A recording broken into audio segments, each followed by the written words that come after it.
remarkably. Talking about bikes, Keith, but going back a bit, I mean, obviously you were there mid to early 80s, these legendary 500s. I mean, what was your first contact with those sort of bikes like? You know, what was the key to going fast on them? What did you touched on it earlier with Freddie? What did the champions have that made them stand out on these sort of bikes? Rubber bones.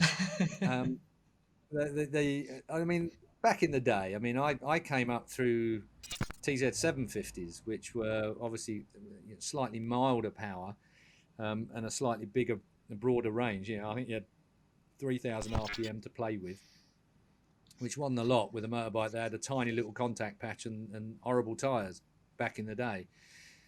You know, you had no electronics, so you had no control over traction control or any of the launch controls or any of those things. You had very basic suspension on the things as well, and very, very, very basic tyres. And it amazes me now when you see pictures of, you know, I've got stuff in my archive here that you're absolutely on its side with everything drifting around, and I think to myself, bloody hell.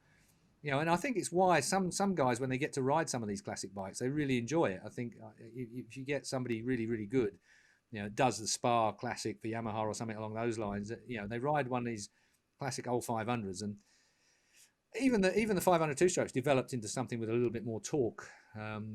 You know, but then you went to the screamer versions of Honda where they really were animals. I mean, the Wayne Gardner era is slightly scary. You know, the late 80s when the 500s really started to get silly. But back in my day, a 500, it was a handful.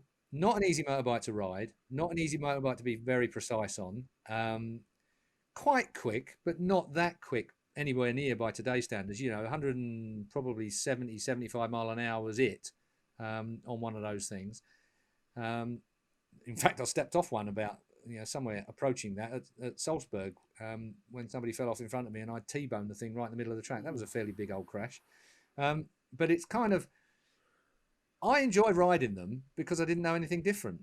I think I'd really enjoy riding an M1 Yamaha now. I don't know whether I'd like all the... I'd need a crew chief just to sort out all the buttons and pushes and things. Yeah. I have trouble working my bloody phone nowadays, let alone one of them things. But they were good times for their time.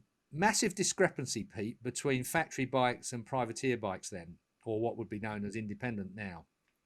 And you would be in a straight line, anything up to 20 miles an hour slower than a factory bike. And of course, they would launch out of a corner better. Plus the fact they would have something along the lines of, you know, factory type tires. What you had then is a big discrepancy in tires. You had Dunlop tires that would have like the factory versions that all the top Dunlop guys would get, and we'd get the shit that was left over. And the Michelin guys, you know, Michelin was generally better across all of the Grand Prix than Dunlop were. That's a fact. You come to Donington, having said that, and Dunlop was miles better than Michelin. But most of the tracks, it was the other way around. Michelin was better than Dunlop. And you'd have exactly the same situation. You'd see the Michelin lorry come in on a Saturday night in the dark, bringing a new load from Montpellier or wherever they're based, of factory tyres. They've just mixed up a new batch for whoever it might be, for Momola or, you know, Eddie or whoever it might have been at the time that was running them. But so you didn't have much chance on either grip or frontline performance. So you were always looking at winning the privateer race, which is why, getting back to the 350 Brit Grand Prix, most of those bikes you could compete with because Dunlops were the tyre that worked the best, and your privateer bike wasn't that much different. The one I built for myself, we built it in our garage at home. It wasn't done by anybody else. With a bit of input, I've got to say, from Roger Keane as well, who was a superb tuner at the time. He would sort the crank out and stuff like that. But you know, you could compete with the factory bikes. You know, I've split the two Works Kawasaki's to finish second at that time. You know, Anton Mang was disappeared somewhere in the distance. I couldn't see him. And Jean-François Boldet was bringing the second factory bike home until I dive bombed him on the last corner to get second off him. And he still jokes about it now when I see him around the paddock. I don't know what bastard is in French, but anyway, he calls me it. Oh, well, You also did the Isle of Man TT in 1981. I want to move on to now because Adam Keeble and we are running out of time, but there's still some things we have to absolutely cover. Adam Keeble has asked, Keith, could you please tell us more about your Isle of Man TT experience in 1981? What was it like to ride the course at racing speed, and what prevented you returning the following year?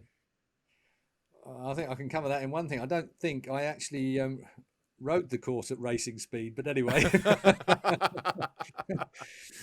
The whole thing about the TT was slightly strange because I went to the Northwest 200 the year before in 1980, broke the outright circuit record the first time I'd been there, and won the feature race. So straight away, everybody thought I was going to be this outstanding roads rider. What they hadn't actually allowed for was that there's only about 4 corners in the Northwest 200 compared to the, I don't know how many hundred there are around the 37 3/4 miles of TT. I did the winter over there. The TT organisers, they used to be very well organised, and they invited me over for a free week, free hire car. I mean, what youngster could turn it down, really? A car to destroy over the course of a week. Brilliant. Doing the TT course. And I learnt the TT course pretty much backwards. I was in Rijeka, the Yugoslavian Grand Prix, and we had to get back that weekend. So my brother and my mechanic brought one truck back with the 500cc Suzuki in the back, and another mechanic took a sleeved down 350TZ. Roger Keane again had sleeved this 350 down to a 250, which I was going to run in the then junior race. So I had a bike on the Isle of Man. I flew back while the truck was coming with the other bikes back. So I got anyway, the first time I actually hit the track when it was a closed circuit, closed road, was a nightmare. It rained on one part, it was dry on another part, it was foggy on another part. You got 4 seasons in one lap. It was just unbelievable. But it was okay. I was having a good old ride around there. But I have difficulty in the mornings. I either have to stay out all night if I want to be up at 5 o'clock. Because getting up at 5 o'clock in the morning is just, I am the world's worst at getting out of bed early. And if you can't get out of bed early and get your brain into gear fairly quickly, that early morning practice session is a killer. Oh. It's awful. And then it would rain. So you'd sit in the paddock in the van, shoulders slumped, with it chucking it down with rain outside. You know it's not going to happen, but you've got to be there just in case it does. And then again, the crux of it is, and there's a bit of a theme running through this podcast at the moment, isn't there? They paid me a huge amount of money that actually paid for the entire year of Grand Prix travel. Wow. Just for me to turn up. Again, because I think that they thought from the Northwest 200 performance the year before that I was going to be the dog's Watsits, and therefore they wanted to encourage me to do it.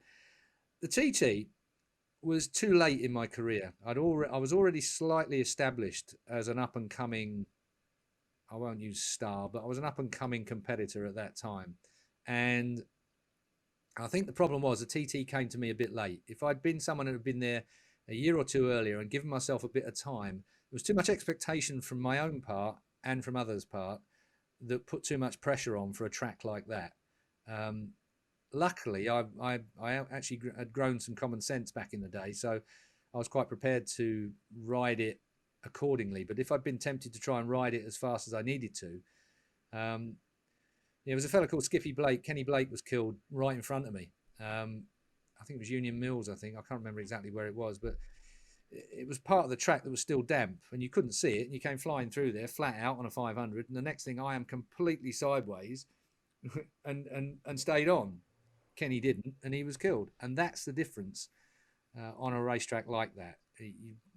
If you make one mistake, or if there's one particular problem with the racetrack somewhere along the lines, or there's a myriad of other things that can go wrong, you pay quite heavily. Well, thank you, Adam, for that question. And the Isle of TT does sound like it really is sort of a once a lifetime experience almost that you have to. You got to go, Harry. Yeah. Actually, from a spectator point of view, and from a festival point of view, it's fantastic. I mean, the TT I'd recommend to anybody. I know. I've had my eye on it for years, but I've never done it. Well, never been. But it just looks like it's Crash podcast from the TT. Oh, it's coming. Let's do it. I want to get us to Silverstone. I don't know if that's going to be allowed, but I'm going to make the case to the bosses upstairs in our. Well, we're all in different places, but you know what I mean. Alan Duncan has asked, Keith, if you could do it all over again, would you choose to race now with better bikes, tracks, safety, or to return to the days when you raced, obviously, in GPs with the lifestyle you had then and that you probably wouldn't get nowadays? That's a provocative question, isn't it? And a lovely one. It would be now. Really? Fact of the matter is you can't compromise safety. Yeah. As much as my heart and my entire being enjoyed so much the tracks we went to and the danger there was involved, when you see the team packing up the stuff and their riders no longer with them, that's not such a great feeling. It's not great to watch. And you're only seeing the tip of the iceberg of that situation. You know, even now, I mean, Luis Salom always comes to mind, the Catalonia. You know, there's a racetrack you think is one of the safest in the world. And Luis Salom lost his life there. And his mum, we used to always say hello to his mum. You know, Julian Ryder had a crush on his mum. And she'd be at the paddock all of the time. And then all of a sudden, she's not because Luis is not anymore. And I mean, it's devastating. So I think that track safety is the most important. You know, it's a top line sport at the end of the day. It's our pinnacle of our sport. It should be the safest it can be at all times. You know, it's sad that we don't go to Spa, places like that. I mean, great racetracks, super racetracks, and it would make an absolute spectacle for MotoGP. I mean, honestly, you would be breathtaking. But you can't compromise safety you can't compromise safety wherever possible. But least of all in your top line sport. Yeah, I think a lot of people would find that hard to disagree with. So thank you, Alan. Now, I know it is criminal to gloss over some few points of your career, but in the interest of time, we're here all year, I think. So I'm sure we'll cover something at some point. But let's end this with your move into the commentary world, because we did allude to it right at the start. It is difficult for a lot of riders to find what they're going to do, a purpose, I suppose, post their professional riding careers. You found yourself behind the mic suddenly, working with BT Sport in the UK. So talk to us about the move into commentary. Was it sort of a bit of a surprise for you that it came about, or was that sort of something you had your eye on already? It's only sudden to you youngsters, you see. That's the thing. No, I mean, it happened a long time ago. The fact was, as I was doing commentary at trackside with the likes of Chris Carter while I was still racing, I'd got invited to do Anglia. They had a wheels program. It's with some great people from Anglia Television. It was in the old days, you know, regional television companies had sports departments. So you would work for the Anglia Television or Central Television or wherever it was. In fact, I think there's been a few. I think Vic Wakeling, who was head of Sky Sports years ago, he's passed now, so he's another great guy that's no longer with us. But Vic Wakeling, who was head of Sky Sports for when it was first instigated, he was part of Central Television, and I actually worked with him unbeknowingly. You'll find if you look up on television on that wonderful thing Google now and again, you'll find a picture of me riding a 500cc Suzuki with the biggest head camera you've ever seen. Literally. There's a camera on one side that's this big, and there's a battery this side in an open face helmet, and I'm on a GP 500. And because this thing fitted so badly, when we came down crane at curves, I had to turn my head twice as much to keep the camera facing forwards. So it was like this all the time. There are pictures of it out there. Was that the first ever on-board or something like that, on-board camera? It was an on-board camera. This camera was to shoot a couple of laps for Central Television. This is 1983. It is a long time ago, but the technology has really improved. Seems the camera's about as big as my fingernail now. Yeah. But back in the day, broadcasting was free tea and coffee and a handful of sandwiches, and you'd go in and have a laugh over the 250 race or the production bike race or whatever it was. Anglia then took it a bit more serious with me and employed me for a while. But then, of course, it was, again, so many things are luck in this game. Up came good old Eurosport, which was then owned by Murdoch before it went across to France. Eurosport was owned by Rupert Murdoch. It was the pre-runner to Sky Sports. And they wanted me and Julian on the job. So we went down, met a man who's won a BAFTA since, Martin Turner, who was the lead director, producer at then Eurosport. And the rest is as it is. Had a job ever since, really. So at 31, I started to take it a bit more seriously. And I've been doing broadcasting now longer than I was previously alive. So it's quite a feat, really. So despite the fact I'm a little bit sad to have left BT and the like, it's I've certainly had plenty of a career in it, and I appreciate everybody that's helped me throughout that. But you look around you now, and there's a lot of I'm looking straight at Gary at the moment, because there are so many young people that are educated, dedicated to their sport, that have come up with it as a career. Whereas for me, it wasn't a career, it was a laugh. You know, it was free tea and sandwiches. It literally was that. Yeah. And then when I was getting paid, we got paid ludicrous amounts of money. I can't tell you how much money I got paid in the early days for commentary, because there was no one else that could do it. You know, there were very few people that were able to broadcast and put together. You know, some would say I've never been able to put together a decent sentence, but it's usually been amusing for some people. And the commentary, if nothing else, my commentary is passionate and as knowledgeable as I can make it. And I think that was the key back in the day. But since then, now I look around me, and you know, you've got so many good young, you know, broadcasters, journalists snapping at your heels. It's their time. It's their turn. Some aren't that good. Some are pretty good. You know, it's and you'll be seeing it in car racing. I mean, there are some car race commentators you think, why are you still there? And the same thing with bike commentators. Yeah. I mean, when I listen to some of the bike commentary, and I think, are you actually seeing the same bloody pictures as I'm looking at? I mean, what's going on here?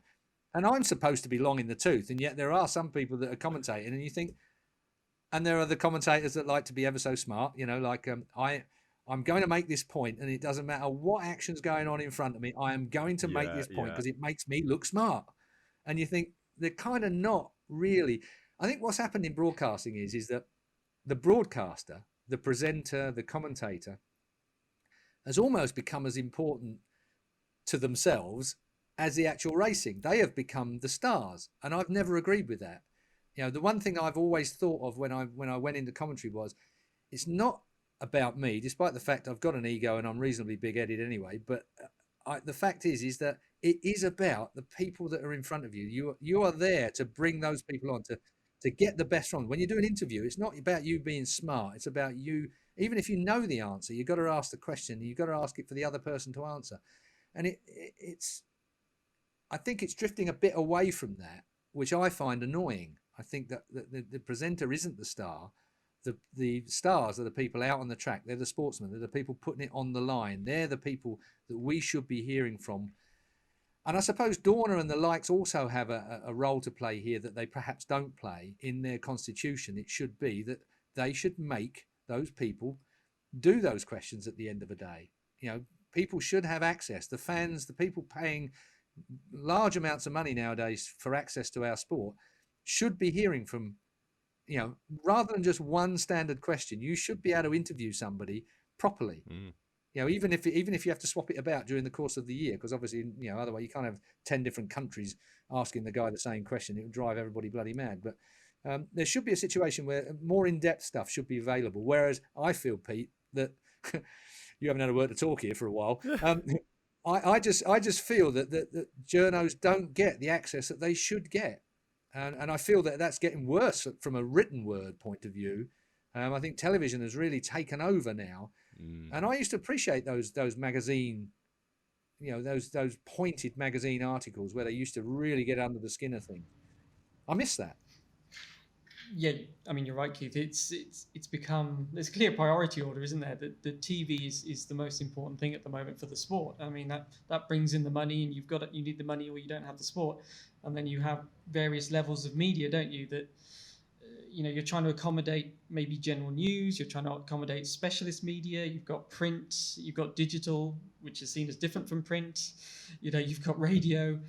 You've got all of these nationalities that all want a piece of things, but it seems like in order for everyone to get their piece of everything, you don't get the depth, because as you say, you just get the rider answering, and this is what frustrates the riders, isn't it? They get the same question a million times because everyone needs that same question answered to their camera person or their media person, rather than just taking that answer for everybody, if you like, and then having your own sort of in-depth time with a rider. which would maybe get a bit more across, especially now with the closed paddock and things like that. You can see that the rumor side of things that you've been talking about also in previous podcasts of seeing people in the paddock having discussions and things like that. We've got a closed paddock now. All of that is kind of gone, and so the talking points become more limited, don't they? It becomes, we're lucky with MotoGP, there's a lot of track action. But, that whole side of things, of, as you say, I was having breakfast with so-and-so and I heard this or that, or you go and investigate it, look into it. That's kind of been lost a bit. And I think it all adds to the flavour of the sport. I couldn't agree more. Actually, I think it's even worse in the motorcycle world, just from what I've seen. Actually, the differentiation between the TV and the written journalism, especially with this closed paddock as well. But it is fascinating to see how far it's come and how much it's changed in the last year with the pandemic as well. Keith, a final question for you: what is one thing you would change about the current MotoGP championship that we're seeing today? I'd have more bikes. Wildcards is I think that the teams should be able to bring a proper test bike. Wildcards is important. I think that it adds a dynamic, a flavour to the grid. That gives you that extra little bit of unknown. I think that we kind of, mind you, there's a lot of unknown in MotoGP now. It's not like you can predict who can be the winner every time. You just can't. It's impossible. You only got to look at our predictions and we're nowhere near it. It's or is that we're just useless? But the fact is that I always enjoyed a wildcard situation. I think that is, and I think as well, personally, I'm not sure that I would have allowed 8 Ducatis. I'd have been in a situation where, there should have been a couple more Suzukis on the grid or something along those lines. It's an imbalance, I think, that we can avoid. I think, if Ducati do actually manage to crack the nut that they haven't been able to crack for so long, even though they slung more money than probably just about anybody else at it, Ducati still are not winning like they should be, considering. Will that change next year? Well, with 2022 being freed up again on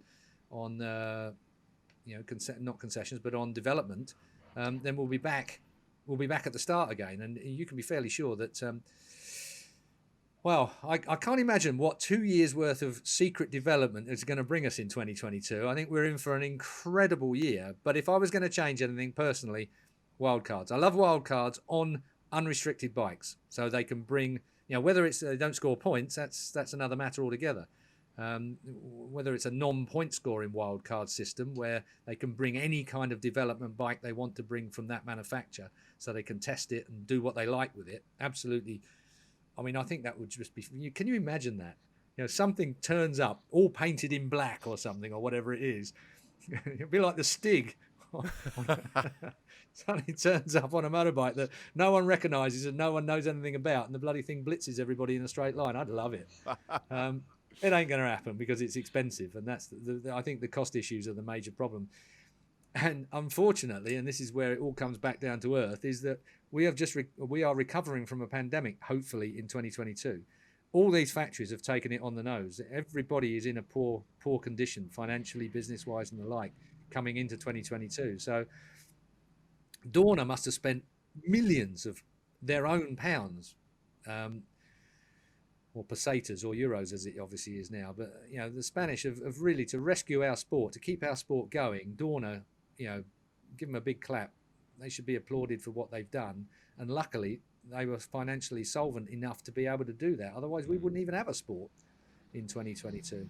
Yeah, I think you put it very well there. Well, look, I think we are now pretty much at maximum capacity, maximum time. Keith, thank you for all that. It's been an absolute pleasure to sit in here about your career today. I'm sure there's a lot that we didn't quite go into as much detail as we could have done, but we will pick those up in future shows, I'm sure, because it's a long season still ahead of us as well, and plenty more podcasts to go. But thank you, Keith. Pete as well, thank you as ever for being alongside me. We shall return with you once again next week for more MotoGP chat. You can keep up to date with everything MotoGP related on crash.net. Of course, all the latest news and articles, features as well.